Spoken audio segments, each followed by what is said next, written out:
गरीब साध साध सब नेक हैं, आप अपनी ठोरे, जो सतलोक ले जाएंगे वो साधु कोई और।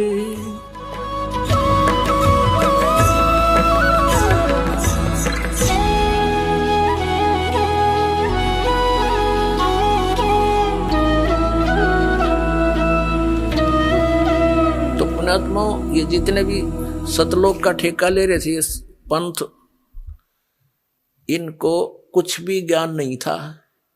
हमारे वेद बताओ परमात्मा निराकार मनुष्य सदृश राजा के समान देखने योग्य, वहां से गति करके आता, अच्छी आत्माओं को मिलता है। वो परमात्मा 3 प्रकार से सबकी देखभाल करता है, धारण पोषण करता है। एक तो सतलोक में रहकर तेजो में शरीर है उस परमात्मा का, करोड़ सूर्य मिला दे करोड़ चंद्रमा, इतना एक रोमकूप का प्रकाश है, इतना नूर है उस मालिक की पूरी बॉडी का। एक रोमकूप में इतना है तो सारे शरीर में कितना प्रकाश होगा, ये आइडिया लगाया जा सकता है।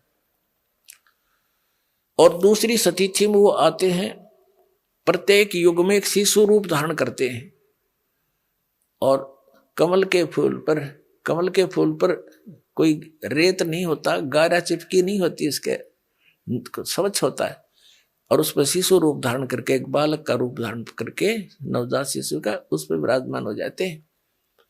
जल के अंदर कमल के फूल होते हैं, तो नारायण जल के ऊपर आके निवास करने के कारण परमात्मा को नारायण कहने लगे। ये नारायण की जो परिभाषा है, ये उपमा कबीर परमेश्वर सत्य पुरुष के ऊपर है, लेकिन हम अन्य को भी फिर नारायण कहने लगे। जैसे भगवान विष्णु शेष नाग पर लेट गए समुद्र में, तो उसको नारायण कहने लगे। ये भी नारायण है, लेकिन रियल नारायण कोई वो कबीर साहब हैं। जैसे एक डिप्टी कमिश्नर भी साहब कहलाता है, एक कमिश्नर भी साहब कहलाता है, मंत्री को भी साहब कहते हैं, और मुख्यमंत्री भी साहब कहलाता है, प्रधानमंत्री भी साहब है, राष्ट्रपति भी साहब है। तो कहने का भाव ये है कि साहब तो सारे हैं, परंतु इन साहबों में अंतर बहुत है, और वास्तव में साहब तो हमारे राष्ट्रपति और उसके बाद प्रधानमंत्री ही साहब असलियत है, तो बाकी उनके अनुचर हैं, उनके सहयोगी हैं, ये समझ लो। तो वास्तव में एक ही है नारायण, तो कबीर भगवान सतपुरुष। तो ये दूसरी प्रकार की जो सतीथि परमात्मा शरीर की धारण करते हैं, नवजात शिशु रूप धारण करते हैं, और कमल के फूल पर विराजमान होते हैं। कमल का फूल सरोवर में होता है, वहां से निसंतान दंपति उठा लाते हैं। धीरे धीरे जब परमात्मा बड़े होने लगते हैं तो वो दूध नहीं पीते यहाँ का, ना कुछ आहार करते हैं, तो उसके लिए परमात्मा को कंवारी गायें दूध देने लगती हैं उस मालिक के आशीर्वाद से, और उन कंवारी गौओं से उस शिशु रूपधारी परमात्मा के बचपन की परवरिश की लीला उन कंवारी गायों के दूध से होती है। वो ऐसी लीला करते ही करते हैं, और यही वेद बता रहे हैं। तो ऐसी लीला की किसने है? 600 वर्ष पहले कबीर परमेश्वर जी ने ये लीला करी थी। सतलोक से आए थे, कमल के फूल पर विराजमान हुए थे, उनका कोई माता पिता नहीं है। वहां से नीरू नीमा नाम के 2 मुसलमान दुल्हा उठा ले गए थे, पति पत्नी थे, और वहां 25 दिन उन्होंने कुछ खाया पिया नहीं। उन्होंने चिंता बनी कि बच्चा मरेगा, तो परमात्मा की रजा हुई। एक साधु रूप में परमेश्वर के आदेश से एक साधु आया, वो थे भगवान शिव जी, वो पहचान नहीं सके उनको। उन्होंने बताया कि कुंवारी कबीर परमात्मा को गोदी में लिया शिव जी ने संत रूप में। तो परमात्मा बोले थे कि इनको कहो, नवजात शिशु 25 दिन के बालक बोल रहे हैं कि महाराज जी इनको कह दो एक कुंवारी गाय ले आवे और उसको वो दूध देगी, आप थपकी लगा देना, उसके कमर पर आशीर्वाद देना। ऐसा ही किया गया। वो कुंवारी गाय दूध देने लगी, कबीर परमात्मा पिया करते थे।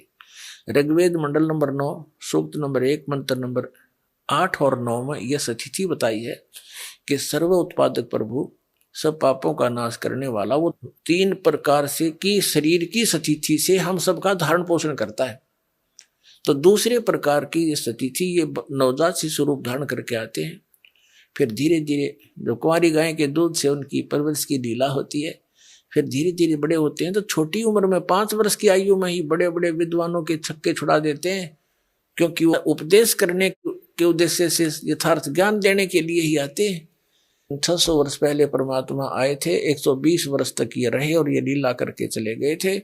ये तत्व ज्ञान का प्रचार कर गए थे और आदरणीय धर्मदास साहिब जी ने लिपिबद्ध करके कबीर वाणी, कबीर सागर, कबीर बीजक ये ग्रंथ बनाए थे।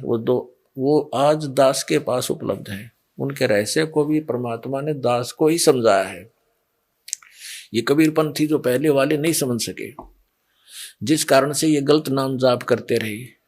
सतनाम का इनको पता नहीं, वो 2 अक्षर का नाम है, तो सभी कुछ भूला हुआ था। तो तीसरी जो स्थिति है उनके शरीर की, तीसरी है वो कहीं भी आ जाते हैं, साधु संत रूप में प्रकट हो जाते हैं। ऋषि, जैसे पहले ऋषि परंपराएं थी सतयुग त्रेता द्वापर तक, तो ऋषि रूप में आते थे, ऋषि कहलाते थे। सतयुग में सतसुकृत ऋषि, त्रेता में मुनिंद्र ऋषि, द्वापर में करुणा में ऋषि, और कलयुग में संत मता चलाया परमात्मा ने। तो कलयुग में कबीर संत, कबीर जी को कवि भी कहा करते थे। ऋग्वेद मंडल नंबर 9 सूक्त नंबर 96 96 के मंत्र 16 से 20 तक की समस्या हल कर रखी है, स्पष्ट कर रखा है कि हे परमात्मा आप अपना गुप्त जो नाम है रहस्य वाला वो बताओ।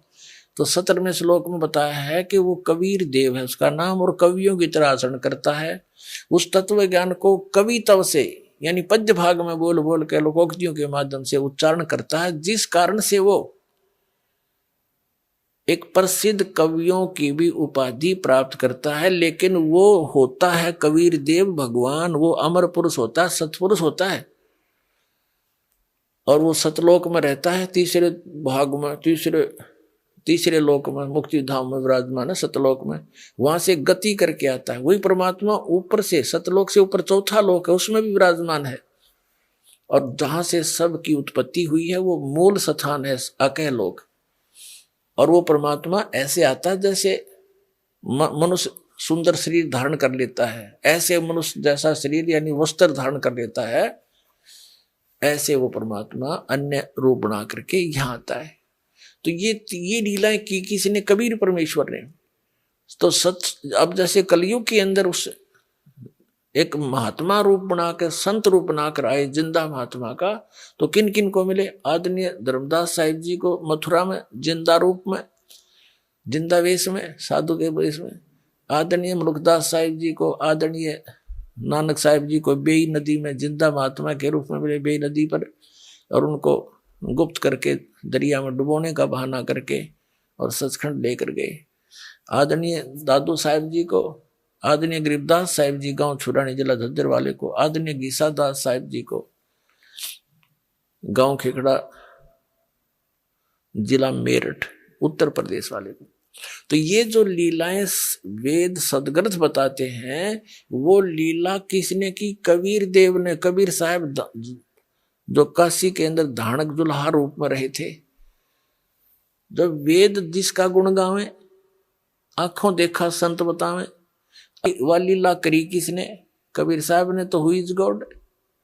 कबीर दुल्हा धानक, कबीर इज गॉड, वो कबीर परमात्मा है।